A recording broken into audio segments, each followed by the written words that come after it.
پپو نے چائے کا آرڈر دینے کے لیے غلطی سے اپنے باس کے آفس کا فون ڈائل کر دیا اور غصے سے بولا، اوے چھوٹے 2 منٹ میں میرے آفس میں چائے لے کر آ۔ باس غصے سے، تمہیں پتا ہے میں کون بول رہا ہوں؟ پپو، نہیں۔ باس، کمینے میں تمہارا باس بول رہا ہوں۔ پپو پہلے تو پریشان ہوا، پھر بولا، اوے تمہیں پتا ہے میں کون بول رہا ہوں؟ باس، نہیں۔ شکر ہے، اور فون بند کر دیا۔ کلاس روم میں پڑھائی کے دوران پچھلی سیٹوں پر بیٹھے ایک لڑکے نے اپنے موبائل پر اپنا فیس بک اکاؤنٹ کھولا اور پوسٹ اپلوڈ کی۔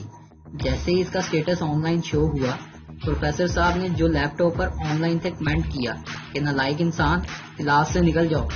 آفس میں بیٹھے پرنسپل نے پروفیسر کے کمنٹ کو لائک کر کے اس کی تائید کر دی۔ دوست نے یہ دیکھ کر کمنٹ کیا، اوے ٹینشن نہ لے، کیفے آجا سموسے کھاتے ہیں۔ ماں نے گھر سے کمنٹ کیا، نکمے انسان، کلاس نہیں لینی تو سبزی لے کر فوراً گھر پہنچ۔ باپ نے دفتر سے کمنٹ کیا، دیکھ لی اپنی لاڈلے کی حرکتیں، ہمارے پیار نے ہی اسے بگاڑا ہے۔ گرل فرینڈ نے کمنٹ کیا، دھوکے باز، تم نے تو کہا تھا کہ تم آج کالج نہیں گئے، اسپتال میں ہو، دادی کی حالت بہت خراب ہے، آخری اسٹیج پر ہیں، اس لیے ملنے نہیں آ سکتا۔ اسی وقت دادی نے بھی کمنٹ کیا، او بیڑا غرق ہو تیرا بغیرتا، کیوں مجھے مارنے پر تلے ہوئے ہو۔ ساہیوال کی لڑکی نے سٹیٹس اپلوڈ کیا، کسی سے امید لگانے سے بہتر ہے ملتانی مٹی لگا لو، رنگ بھی گورا اور دل کو بھی سکون۔ شرط لگا کر حلوہ کھانے والے 4 آدمیوں میں سے 3 بے ہوش ہو گئے تو چوتھا زور زور سے رونے لگا۔ لوگوں نے اس سے رونے کی وجہ پوچھی تو اس نے آدمی سے کہا، اگر میں بھی بے ہوش ہو گیا تو باقی کا حلوہ کون کھائے گا؟ ایک لڑکی حکیم کے پاس آئی اور بولی، حکیم صاحب مجھے تیز بخار ہے۔ حکیم بولا، جا ٹھنڈے پانی سے نہا کر آ۔ لڑکی پریشانی میں بولی، حکیم صاحب مجھے پہلے ہی بخار ہے، اوپر سے آپ کہہ رہے ہیں ٹھنڈے پانی سے نہا کر آؤ۔ حکیم بولا، جو کہا ہے کر کے آ۔ لڑکی نہا کر کامتی ہوئی حکیم کے پاس آئی اور بولی، حکیم صاحب اب تو مجھے نمونیا بھی ہو گیا ہے۔ حکیم بولا، شاباش، کوئی بات نہیں لڑکی، میرے پاس صرف نمونیا کی دوائی ہے۔ ایک سردار کے گھر بچہ پیدا ہوا تو سردار جی نے نرس سے کہا، تم نے سردار صاحب کو نہیں بتانا کہ بیٹا ہوا ہے یا بیٹی۔ نرس نے بچہ لا کر سردار صاحب کو پکڑا دیا تو سردار دیکھنے لگا کہ بیٹا ہوا ہے کہ نہیں۔ جیسے ہی سردار دیکھنے لگا تو بچے نے پیشاب کی دھار اس کے منہ پر مار دی۔ سردار غصے سے نرس سے بولا، بی بی اب بچہ بدل کے لے آ، اے تے لیک کر دے۔ ایک غریب لڑکی کی ایک امیر خاندان میں شادی ہو گئی تو اس کے دلہے نے اسے منہ دکھائی میں 5 لاکھ روپے دیے۔ اتنے سارے پیسے دیکھ کر وہ بولی، سنو جی، اتنے سارے پیسے دے رہے ہیں، کیا آپ کا پورا خاندان میرا منہ دیکھنے آئے گا؟ ایک لڑکی کو ایک شیخ سے پیار ہو گیا اور اسے اپنے پیار کا اظہار کرنے کے لیے جنگل لے گئی اور بولی، میں تم سے بہت پیار کرتی ہوں، میں تمہاری خاطر کچھ بھی کر سکتی ہوں، تم جو مانگو گے میں تمہیں دوں گی۔ شیخ صاحب فوراً بولے، ایک 200 روپے ادھار دیں۔ پاکستانی خواتین ایک ڈرامہ سیریل دیکھتی ہیں، پھر اس میں جو مظلوم ترین اور معصوم ترین کردار ہوتا ہے، خود کو وہ تصور کر کے سارا دن پریشان رہتی ہیں۔ جب پاکستانی عوام کو کچن میں کھانے کو کچھ نہ ملے تو جاتے وقت ایک پھکا چینی کا ہی مار لیتی ہے۔ ہمارے گھر والے خیر سے اتنے ڈرپوک ہیں کہ گھر میں اتنی عزت کسی بڑے کو بھی نہیں ملتی جتنی چھپکلی کو ملتی ہے۔ ایک آواز آتی ہے، چھپکلی آ گئی، اور سارا خاندان احتراماً ہی کھڑا ہو جاتا ہے۔ جو لڑکیاں بچپن میں خالہ کی جان ہوتی ہیں وہ بڑی ہو کر خالہ کے بیٹے کی جان بنتی ہیں۔ زندگی میں پہلی بار 200 کا پیٹرول تقریباً 20 دن چلا ہے۔ ایک خوشحال فیملی کا راز، بیوی، دیکھو نا ہمارے پڑوسی نے 50 انچ کا LCD ٹی وی خریدا ہے، آپ بھی خرید لائیں نا۔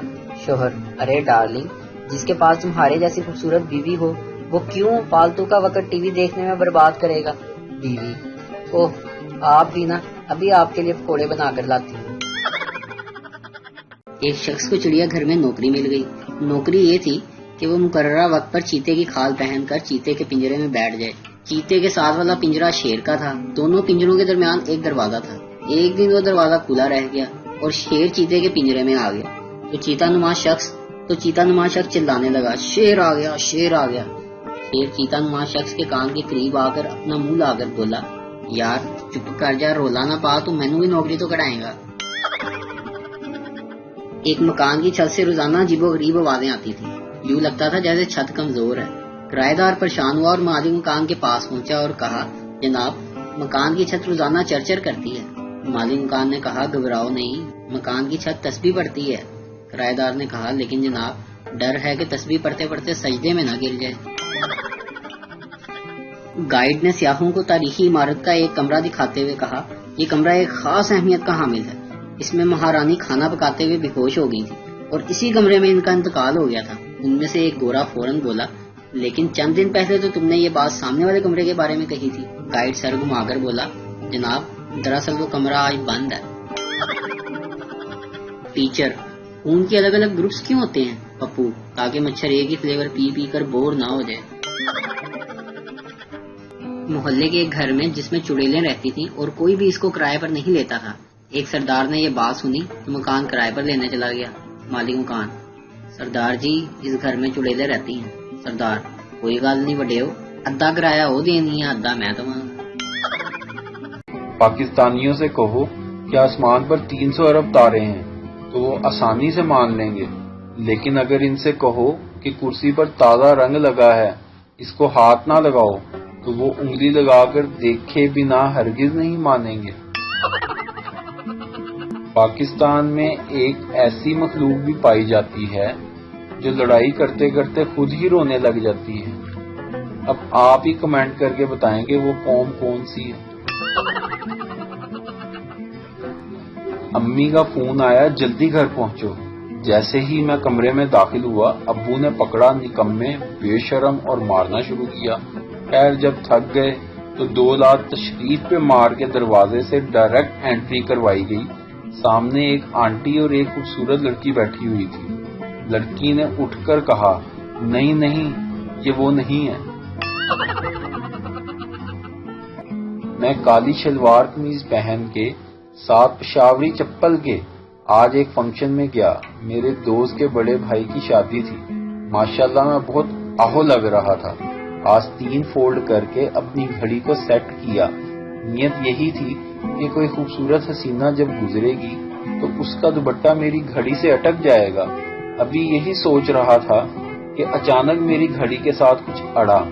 مڑ کے دیکھا تو ایک لڑکی کو دیکھا تو ایسا لگا جیسے کھلتا گلاب، جیسے شاعر کا خواب، جیسے اجلی کرن، جیسے من میں ہرن۔ میں نے دل ہی دل میں منہ دکھائی کا گفٹ بھی سوچ لیا کہ وہ اچانک وہ بولی وے میرا دوپٹہ چھڈ، اوتے روٹی کھل گئی ہے، کسٹرڈ مک جانا ہی۔